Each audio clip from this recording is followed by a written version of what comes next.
Hello students, ਅੱਜ ਦੀ ਇਸ video ਵਿੱਚ ਆਪਾਂ ਡਿਸਕਸ ਕਰਾਂਗੇ ਚੈਪਟਰ ਨੰਬਰ 20 ਜਿਹਦਾ ਨੇਮ ਹੈਗਾ ਇੰਟਰਨੈਸ਼ਨਲ ਟ੍ਰੇਡ। ਇੰਟਰਨੈਸ਼ਨਲ ਟ੍ਰੇਡ ਨੂੰ ਪੰਜਾਬੀ 'ਚ ਕਹਿੰਦੇ ਆ ਵਿਦੇਸ਼ੀ ਵਪਾਰ। ਵਿਦੇਸ਼ੀ ਵਪਾਰ ਕੀ ਹੁੰਦਾ ਵਾ ਉਹਦਾ ਅੱਜ ਆਪਾਂ ਇੰਟਰੋ ਕਰਾਂਗੇ। ਮੀਨਿੰਗ ਆਫ ਇੰਟਰਨੈਸ਼ਨਲ ਟ੍ਰੇਡ ਮਤਲਬ ਵਿਦੇਸ਼ੀ ਵਪਾਰ ਦਾ ਅਰਥ। ਵਿਦੇਸ਼ੀ ਵਪਾਰ ਕੀ ਹੁੰਦਾ? ਵਿਦੇਸ਼ੀ ਵਪਾਰ ਦਾ ਮਤਲਬ ਜਦੋਂ ਅਸੀਂ ਦੂਸਰੇ ਦੇਸ਼ਾਂ ਦੇ ਨਾਲ ਕੋਈ ਵਪਾਰ ਕਰਦੇ ਹਾਂ ਉਹਨੂੰ ਅਸੀਂ ਕੀ ਕਹਾਂਗੇ? ਵਿਦੇਸ਼ੀ ਵਪਾਰ। The buying and selling of goods between the different nation. ਜਦੋਂ ਡਿਫਰੈਂਟ ਨੇਸ਼ਨ ਦੇ ਵਿੱਚ ਆਪਾਂ ਬਾਇੰਗ ਤੇ ਸੈਲਿੰਗ ਕਰਦੇ ਹਾਂ। ਬਾਇੰਗ ਮੀਨਸ ਖਰੀਦਣਾ, ਸੈਲਿੰਗ ਵੇਚਣਾ। ਜਦੋਂ ਵਸਤੂਆਂ ਨੂੰ ਡਿਫਰੈਂਟ ਅਲੱਗ-ਅਲੱਗ ਦੇਸ਼ਾਂ ਦੇ ਵਿੱਚ ਖਰੀਦਿਆ ਤੇ ਵੇਚਿਆ ਜਾਂਦਾ ਉਹ the national of the different country is known as the external trade. ਤੇ ਫਿਰ ਅਸੀਂ ਉਹਨੂੰ ਕੀ ਕਹਾਂਗੇ? ਐਕਸਟਰਨਲ ਟ੍ਰੇਡ, ਕਿ ਵਿਦੇਸ਼ੀ ਬਾਹਰਲਾ ਵਪਾਰ। ਠੀਕ ਆ। ਇੰਟਰਨਲ ਕੀ ਸੀਗਾ? ਅੰਦਰੂਨੀ ਵਪਾਰ। ਐਕਸਟਰਨਲ ਟ੍ਰੇਡ ਕੀ ਆ ਗਿਆ? ਬਾਹਰਲਾ ਵਪਾਰ, ਜਿਹੜਾ ਅਸੀਂ ਦੂਸਰੇ ਦੇਸ਼ਾਂ ਦੇ ਨਾਲ ਵਪਾਰ ਕਰਦੇ ਹਾਂ। ਸੋ ਇਹ ਕੀ ਹੋ ਗਿਆ? Meaning of the trade, international trade. It's a growth lie in the development of sea routes and the mean of communication. ਹੁਣ ਇਹਦੀ ਗਰੋਥ ਕਿਹਦੇ ਤੇ ਡਿਪੈਂਡ ਕਰਦੀ ਸੀਗੀ ਕਿ ਅਸੀਂ ਆਪਾਂ ਅਦਰ ਕੰਟਰੀਜ਼ ਦੇ ਨਾਲ ਟ੍ਰੇਡ ਤਾਂ ਕਰਨਾ ਸ਼ੁਰੂ ਕਰਤਾ, ਬਟ ਇਹ ਕਿਵੇਂ ਹੋਏਗਾ? ਇਹ ਹੋਇਆ ਸੀ ਰੂਟ ਦੁਆਰਾ, ਮਤਲਬ ਸਮੁੰਦਰੀ ਰਸਤੇ ਦੁਆਰਾ, ਤੇ ਕਮਿਊਨੀਕੇਸ਼ਨ ਦੁਆਰਾ। ਜੇ ਆਪਾਂ ਕਿਸੇ ਨਾਲ ਗੱਲਬਾਤ ਕਰਦੇ ਹਾਂ, ਜਿਵੇਂ ਮੰਨ ਲਓ ਕਿ ਇੱਕ ਟਰੇਡਰ ਆਪਣੇ ਇੰਡੀਆ ਦਾ, ਦੂਸਰਾ ਟਰੇਡਰ ਲੰਡਨ ਦਾ ਵਾ, ਠੀਕ ਆ। ਜੇ ਉਹਨਾਂ ਨੇ ਆਪਸ ਦੇ ਵਿੱਚ ਕਮਿਊਨੀਕੇਟ ਕੀਤਾ ਕਿ ਅਸੀਂ ਕਿਹੜੀਆਂ ਗੁੱਡਸ ਸੇਲ ਕਰਨੀਆਂ ਜਾਂ ਕਿਹੜੀਆਂ ਪਰਚੇਜ਼ ਕਰਨੀਆਂ, ਤੇ ਤਾਂ ਹੀ ਉਹ ਟਰੇਡ ਕਰ ਰਹੇ ਆ। ਸੋ ਇਹ ਕਿਹਦੇ ਨਾਲ ਪੋਸੀਬਲ ਹੋਇਆ ਵਾ? Sea routes and mean of communication. ਹੁਣ ਅੱਗੇ ਦੇਖੋ ਰਾਜੇ, for example when a trader of Delhi sell goods to the trader of London. ਜਦੋਂ ਕੋਈ ਦਿੱਲੀ ਦਾ ਵਪਾਰੀ ਗੁੱਡਸ ਵੇਚਦਾ ਕਿਹਨੂੰ? ਲੰਡਨ ਦੇ ਵਪਾਰੀ ਨੂੰ। Or buy goods from the trader of the New York. ਤੇ ਜਾਂ ਫਿਰ ਹੁੰਦਾ ਕਿ ਜਾਂ ਤਾਂ ਉਹ ਟਰੇਡਰ ਦੇ ਜਿਹੜਾ ਟਰੇਡਰ ਨਿਊਯਾਰਕ ਦਾ ਉਹਦੇ ਤੋਂ ਚੀਜ਼ਾਂ ਖਰੀਦਦਾ ਪਿਆ। Then the trade between them is known as the foreign trade. ਤੇ ਅਸੀਂ ਇਹਨੂੰ ਕੀ ਕਹਾਂਗੇ? Foreign trade. ਠੀਕ ਹੈ। ਜੋ ਦਿੱਲੀ ਦਾ ਵਪਾਰੀ ਜਾਂ ਤਾਂ ਚੀਜ਼ਾਂ ਵੇਚਦਾ ਪਿਆ ਜਾਂ ਫਿਰ ਚੀਜ਼ਾਂ ਖਰੀਦਦਾ ਪਿਆ ਵਾ, ਉਹ ਵੀ ਕਿਹਦੇ ਤੋਂ? ਅਦਰ ਕੰਟਰੀਜ਼ ਦੇ ਟਰੇਡਰ ਤੋਂ। ਉਹਨੂੰ ਅਸੀਂ ਕੀ ਕਹਾਂਗੇ? International trade. ਸੋ ਰਾਜੀ ਕਲੀਅਰ ਆ? ਇੰਟਰਨੈਸ਼ਨਲ ਟਰੇਡ ਕੀ ਸੀਗਾ? ਕਿ ਜਦੋਂ ਦੋ ਦੇਸ਼ਾਂ ਦੇ ਵਿਚਕਾਰ ਵਸਤੂਆਂ ਦਾ ਲੈਣ ਦੇਣ ਹੁੰਦਾ, ਅਸੀਂ ਉਹਨੂੰ ਕੀ ਕਹਾਂਗੇ? ਐਕਸਟਰਨਲ ਟਰੇਡ ਜਾਂ ਇੰਟਰਨੈਸ਼ਨਲ ਟਰੇਡ। ਨੈਕਸਟ ਹੈ ਇਹਦਾ classification of the international trade. ਕਿ ਹੁਣ ਇਹਦਾ ਅਸੀਂ ਵਰਗੀਕਰਨ ਕਿਸ ਆਧਾਰ ਤੇ ਕਰਦੇ ਹਾਂ? ਇਹਦੇ ਵਰਗੀਕਰਨ ਕਰਨ ਦੇ 3 method. First, export trade. Export trade means ਆਜ਼ਾਦ ਵਪਾਰ। ਠੀਕ ਆ। Export the selling of goods to the other country. ਜਦੋਂ ਅਸੀਂ ਦੂਸਰੀ ਕੰਟਰੀਜ਼ ਨੂੰ ਗੁੱਡਸ ਸੇਲ ਕਰਦੇ ਹਾਂ ਉਹਨੂੰ ਅਸੀਂ ਕੀ ਕਹਾਂਗੇ? Export trade. For example when a trader of Delhi sell goods to the trader of London. ਜਦੋਂ ਦਿੱਲੀ ਦਾ ਵਪਾਰੀ ਲੰਡਨ ਦੇ ਵਪਾਰੀ ਨੂੰ ਗੁੱਡਸ ਸੇਲ ਕਰੇਗਾ, ਫਿਰ ਉਹਨੂੰ ਆਪਾਂ ਕੀ ਕਹਾਂਗੇ? Export trade. Next second point ਆ ਜਾਂਦਾ ਵਾ ਕਿ ਇੰਪੋਰਟ ਟਰੇਡ। ਹੁਣ ਨਿਰਯਾਤ ਵਪਾਰ ਕੀ ਆ? ਨਿਰਯਾਤ ਵਪਾਰ van the national of the one country purchase the, so when the trader of the one country purchase the goods from the other country। ਠੀਕ ਆ। ਜਦੋਂ ਕੋਈ ਇੱਕ ਟਰੇਡਰ ਦੂਸਰੀ ਕੰਟਰੀ ਤੋਂ ਚੀਜ਼ਾਂ ਖਰੀਦਦਾ ਵਾ ਉਹਨੂੰ ਅਸੀਂ ਕੀ ਕਹਾਂਗੇ? Import trade. For example when a businessman of Calcutta purchase goods from the businessman of Hong Kong. It is term as the import trade, ਮਤਲਬ ਨਿਰਯਾਤ ਵਪਾਰ। ਜਦੋਂ ਆਪਣੇ, ਠੀਕ ਹੈ, ਜਿਵੇਂ ਦੇਖੋ ਉਹਨਾਂ ਨੇ ਇੱਥੇ ਐਗਜ਼ਾਮਪਲ ਦਿੱਤੀ ਹੈ, ਕਲਕੱਤਾ ਦੇ ਵਪਾਰੀ ਨੇ ਚੀਜ਼ਾਂ ਖਰੀਦੀਆਂ ਆਪਣੀ ਇੰਡੀਆ ਵਿੱਚ ਆਈਆਂ ਨਾ, ਤੇ ਅਸੀਂ ਫਿਰ ਉਹਨੂੰ ਕੀ ਕਹਾਂਗੇ? ਇੰਪੋਰਟ। ਤੇ ਜੇ ਅਸੀਂ ਇਹੀ ਕਲਕੱਤਾ ਦੇ ਜਿਹੜਾ ਵਪਾਰੀ ਆ ਉਹਨੇ ਚੀਜ਼ਾਂ ਬਾਹਰ ਭੇਜੀਆਂ ਹੁੰਦੀਆਂ ਵਸਤੂਆਂ ਹਾਂਗਕਾਂਗ ਦੇ ਵਪਾਰੀ ਨੂੰ, ਤੇ ਉਹ ਕੀ ਹੋਣਾ ਸੀਗਾ? Export trade. ਸੋ ਇਹ ਕਲੀਅਰ ਹੋ ਗਿਆ ਨਾ ਜੀ। ਹੁਣ ਨੈਕਸਟ ਆ ਜਾਂਦਾ ਆਪਣਾ ਐਂਟਰਪੋਰਟ ਟਰੇਡ। ਐਂਟਰਪੋਰਟ ਟਰੇਡ ਕੀ ਹੁੰਦਾ ਵਾ? ਨਿਰਯਾਤ ਲਈ ਆਜ਼ਾਦ। When the entrepot trade means importing the goods. ਕਿ ਅਸੀਂ ਗੁੱਡਸ ਕੀ ਕਰਦੇ ਪਏ? ਇੰਪੋਰਟ ਕਰਦੇ ਪਏ ਹਾਂ into a country for the purpose of exporting them to other country. ਅਸੀਂ ਚੀਜ਼ਾਂ ਮੰਗਵਾਈਆਂ ਦੂਸਰੀ ਕੰਟਰੀ ਤੋਂ, ਉਹਦਾ ਪਰਪਸ ਕੀ ਸੀਗਾ? ਅਸੀਂ ਦੁਬਾਰਾ ਫਿਰ ਕਿਸੇ ਦੂਸਰੀ ਕੰਟਰੀ ਨੂੰ ਉਹ ਗੁੱਡਸ ਸੇਲ ਕਰਨੀ ਆ। ਦੇਖੋ ਰਾਜਾ ਐਗਜ਼ਾਮਪਲ ਦੇ ਵਿੱਚ ਹੋਰ ਕਲੀਅਰ ਹੋਏਗਾ। A businessman of India import the semi finish goods. India का बिजनेसमैन आ उन्हें सैमी फिनिश जिहड़ियां अद्धियां तैयार हुई होंदियां वस्तुआं वो खरीद लिया, ठीक है, USA तो for the purpose of re exporting. उनका परपस की सीगा कि मैं इन्हूं दोबारा फिर वापस भेजना दैम इनटू डिफरेंट कंट्री, दूसरे कंट्रीज दे विच अलग अलग। After changing them into finish product, उन्होंने फिनिश गुड्स दे विच कंप्लीट करके देखो उन्हें पहला सैमी फिनिश गुड्स परचेज कीतियां, ठीक है, किंदे कोलों कीतियां वा USA दे ट्रेडर तो। इंडिया के ट्रेडर ने वो की हो गया, पहला इंपोर्ट हो गया, दैन उन्हें की करता एक्सपोर्ट करता अलग अलग कंट्रीज नूं, ओके, फिर ये सारा प्रोसैस नूं आपां की कहांगे इंटरपोर्ट ट्रेड। नैक्सट आ जांदा फीचर्स ऑफ इंटरनैशनल ट्रेड कि इंटरनैशनल ट्रेड दीयां की विशेषतावां होंदियां। फर्स्टली 2 और the more countries are involve, इहदे च 2 ਜਾਂ 2 ਤੋਂ ज़्यादा देशों का संबंध हुंदा। वो किवें हुण जिहड़े आपां कंट्री तो गुड्स परचेज करते पे 2 कंट्री तो होणगियां, सपोज एक इंडिया दूसरी किहड़ी है USA आ। हुण इंडिया के ट्रेडर ने USA के ट्रेडर तो गुड्स लैनी आ, सो 2 कंट्री तो इनवॉल्व होणगी, ये क्लीयर हो गया। 2 और the more countries are involve. 1 country sell the goods, एक कंट्री वेचती आ, sell the goods and service जब अपनियां सेवावां दिंदी आ, while the other country purchase, दूसरी कंट्री की करदी है उन्हां नूं परचेज करती है। सो एक ही हो गया 2 और the more country are involve, 2 ਜਾਂ 2 ਤੋਂ ਵੱਧ ਦੇਸ਼ਾਂ ਦਾ ਇਹਦੇ ਵਿੱਚ ਹੋਣਾ ਜ਼ਰੂਰੀ ਹੁੰਦਾ। ਅੱਗੇ ਆਉਂਦਾ ਹੈਟਰੋਜੀਨੀਅਸ ਮਾਰਕੀਟ, ਵਿਪਰੀਤ ਮੰਡੀਆਂ। ਵਿਪਰੀਤ ਮੰਡੀਆਂ 'ਚ ਕੀ ਆ ਗਿਆ, the world market widely vary on the account of the difference in climate, language, preference, habit, customs, weightage and measure, ठीक है ना। हर एक कंट्री की आ अलग अलग होंगी आ, उन्होंने किसी का मौसम अलग आ, किसी की लैंग्वेज अलग आ, किसी की प्रैफरेंस अलग आ, कि उन्होंने कोई उन्होंने जोड़े फैशन की प्रैफरेंस अलग हो सकती है, उन्होंने आदत अलग अलग हो सकती, रीति रिवाज अलग अलग हो सकते हैं। हुण इहदे च की आंदा, it may be noted that different language use world wide act as the major hindrance in the foreign trade. So जिहड़ियां डिफरेंट होंदियां, मतलब अलग अलग चीज़ां आ रही, लैंग्वेज अलग आ रही है, ये की बन जाती है हिंड्रेंस, मतलब रुकावट बन जाती है।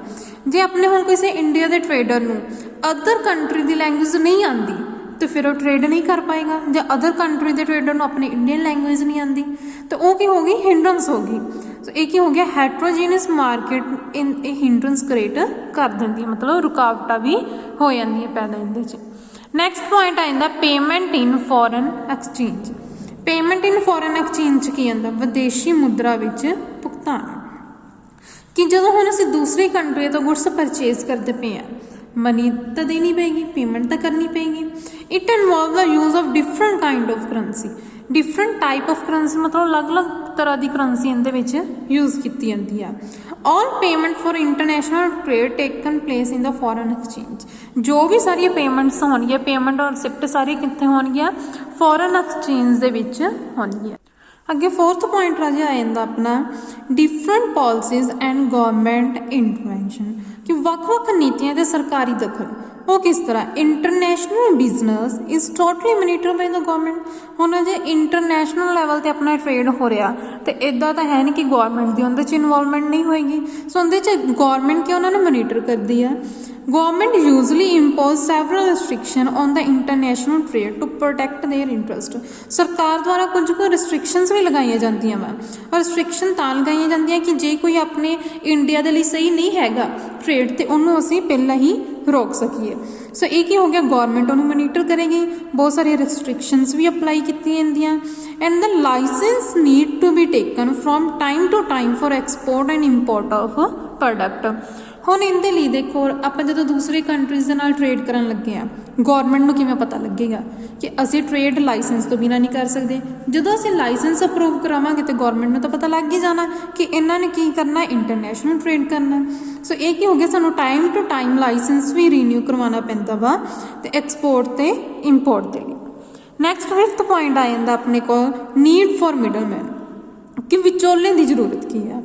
There is the need for middleman in the international trade, इत्थे आपां नूं मिडलमैन की जरूरत पैंदी है।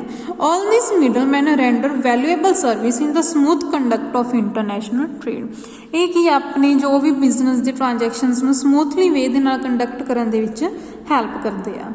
ਹੁਣ ਮਿਡਲਮੈਨ ਦੇਖੋ ਰਾਜੇ, ਆਪਾਂ ਪਹਿਲਾਂ ਗੱਲ ਕੀਤੀ ਸੀ ਕਿ ਹੈਟਰੋਜੀਨੀਅਸ ਮਾਰਕੀਟ ਆ, ਉੱਥੇ ਲੈਂਗੁਏਜ ਦੀ ਵੀ ਪ੍ਰੋਬਲਮ ਹੁੰਦੀ ਆ।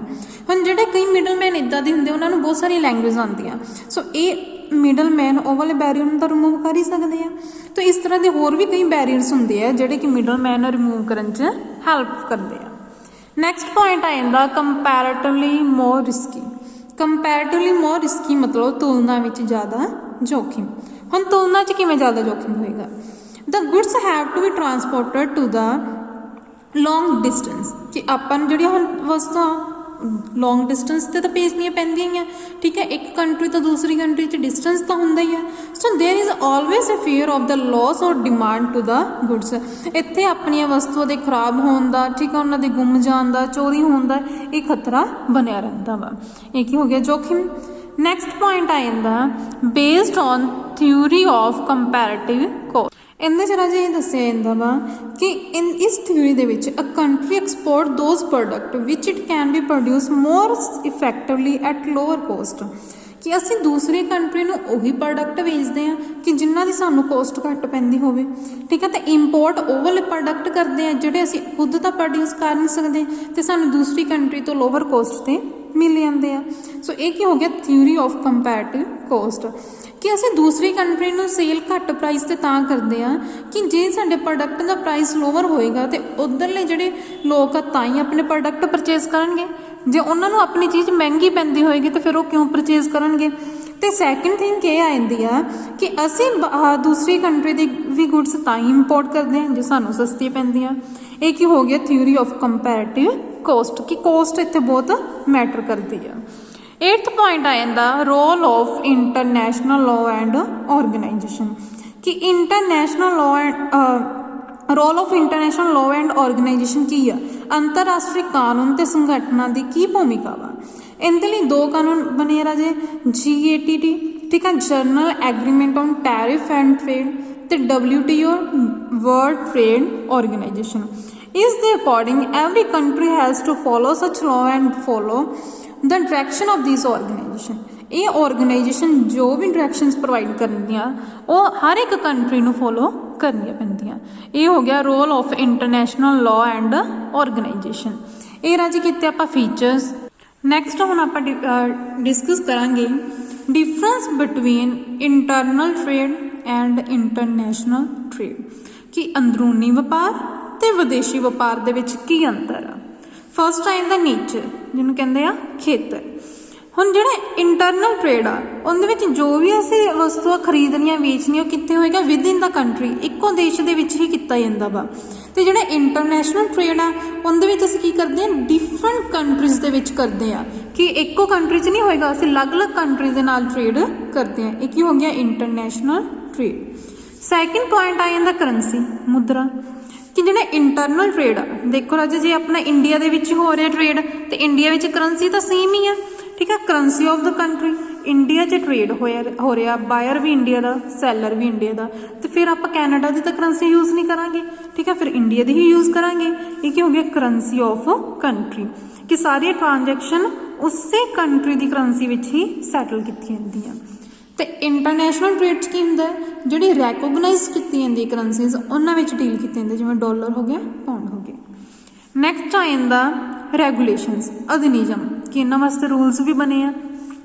ਹੁਣ ਜਿਹੜਾ ਇੰਟਰਨਲ ਟ੍ਰੇਡ ਆ ਉਹਦੇ ਵਾਸਤੇ ਲਾਅ ਆਫ ਦਾ ਲੈਂਡ, ਜਿੱਥੇ ਟ੍ਰੇਡ ਹੋ ਰਿਹਾ ਉਸੇ ਕੰਟਰੀ ਦਾ ਹੀ ਰੂਲ ਫੋਲੋ ਕੀਤੇ ਜਾਂਦੇ ਆ। ਅਤੇ ਇੰਟਰਨੈਸ਼ਨਲ ਟ੍ਰੇਡ ਦੇ ਲਈ ਇੰਟਰਨੈਸ਼ਨਲ ਲਾਅ ਯੂਜ਼ ਕੀਤੇ ਜਾਣਗੇ, ਜੋ ਆਪਣੀਆਂ ਅਥਾਰਟੀ ਜੋ ਆਰਗੇਨਾਈਜੇਸ਼ਨ ਨੇ ਆਪਣੇ ਲਈ ਬਣਾਇਆ, ਜਿਵੇਂ WTO ਨੇ ਜੋ ਵੀ ਆਪਣੇ ਲਈ ਰੂਲਸ ਰੈਗੂਲੇਸ਼ਨ ਫਿਕਸ ਕੀਤੇ ਆ ਇੰਟਰਨੈਸ਼ਨਲ ਟ੍ਰੇਡ ਦੇ ਲਈ। ਨੈਕਸਟ ਆ ਜਾਂਦਾ ਵਾ ਡਿਸਟੈਂਸ, ਦੂਰੀ, ਕਿ ਇੰਟਰਨਲ ਟ੍ਰੇਡ ਆ ਇਹਦੇ ਵਿੱਚ ਡਿਸਟੈਂਸ ਘੱਟ ਹੋਏਗਾ, ਸ਼ੋਰਟ ਡਿਸਟੈਂਸ ਹੋਏਗਾ, ਅਤੇ ਇੰਟਰਨੈਸ਼ਨਲ ਟ੍ਰੇਡ ਆ ਉਹਦੇ 'ਚ ਕੀ ਹੋਏਗਾ? ਜ਼ਿਆਦਾ ਹੋਏਗਾ, ਲੌਂਗ ਡਿਸਟੈਂਸ। ਨੈਕਸਟ ਆ ਜਾਂਦਾ ਵਾ ਟਰਾਂਸਪੋਰਟੇਸ਼ਨ ਕੋਸਟ, ਜੇ ਹੁਣ ਆਪਣਾ ਡਿਸਟੈਂਸ ਥੋੜ੍ਹਾ ਸੀ ਤਾਂ ਫਿਰ ਖਰਚਾ ਵੀ ਘੱਟ ਪਏਗਾ, ਅਤੇ ਇੰਟਰਨੈਸ਼ਨਲ ਟ੍ਰੇਡ ਦੇ ਵਿੱਚ ਜੇ ਆਪਣਾ ਡਿਸਟੈਂਸ ਜ਼ਿਆਦਾ ਵਾ ਤਾਂ ਉੱਥੇ ਖਰਚਾ ਵੀ ਕੀ ਹੋਏਗਾ? ਜ਼ਿਆਦਾ ਹੋਏਗਾ। ਇਹਦੇ 'ਚ ਕੋਸਟ ਲੋਅਰ ਆ ਅਤੇ ਇੰਟਰਨੈਸ਼ਨਲ 'ਚ ਕੀ ਆ? ਹਾਇਰ ਆ। 6th ਪੁਆਇੰਟ ਆ ਜਾਂਦਾ ਰਿਸਕ, ਜੋਖਿਮ, ਠੀਕ ਆ।